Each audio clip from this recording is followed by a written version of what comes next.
చెప్పండి సార్. ఇట్టి తెలంగాణ ఉద్యమం చేసిన టైంలో నేను, నా సహచార మిత్రుడు శ్యామ్, ప్రస్తుతం ముఫ్కల్ ఎంపీపీ వెంకటరెడ్డి, మేము ముగ్గురం కలిసి కోర్టులో హాజరు చేయడం జరిగింది. కోర్టులో హాజరు చేయడం ఫోన్ సైలెన్స్ పెట్టుకొని ఆ రోజు మా వదిన కొడుకులది పుట్టుపంచలు, మరి కారు మీద ఎదురం పోదామని చెప్పి మా భార్య భర్తలు అనుకుంటే, అయ్యో మనకు నేను కోర్టుకు పోయేది ఉన్నది, మరి కోర్టులోకి వెళ్ళి అటు చడేస్తాను, ఆటో మేరా ఆరులో నేను రీచ్ చేసుకుంటా, అటు చడి ఫిఫ్టీ పోదామని చెప్పేసి నేను చెప్పడం జరిగింది.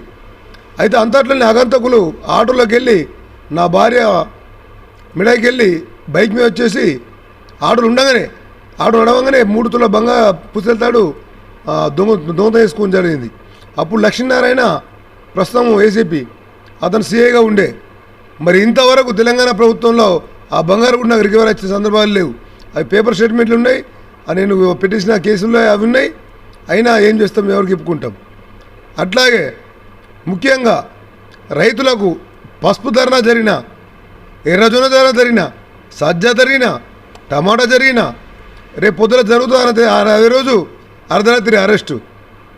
ఎర్రజొన్న టైంలో కానీ ఏ టైంలో కానీ మహారాష్ట్ర బార్డర్లో ఉన్న సాటాపూర్ రేంజర్ల ఎక్కడ మా ఉన్నటువంటి బాలకొండ ఎక్కడ బార్డర్ అక్కడ తీసుకువెళ్ళి దాదాపు 11-12 గంటలకు వచ్చి నా ఇంటిని, నా తల్లిదండ్రులకు, నా భార్యకు అప్పగించి సంతకం తీసుకుపోవడం జరుగుతుండే. అది పక్క మన లోకల్ కాబట్టి విలేజ్ కదా, చుట్టుపక్కల రామరెడ్డి ఏం దొంగతనం చేసిండో, ఏం లంఘనం చేసిండో, ఈ అర్ధరాత్రి పోలీసులు పట్టుకపోయారు అనేది అంటే అవమానపడడం జరిగింది.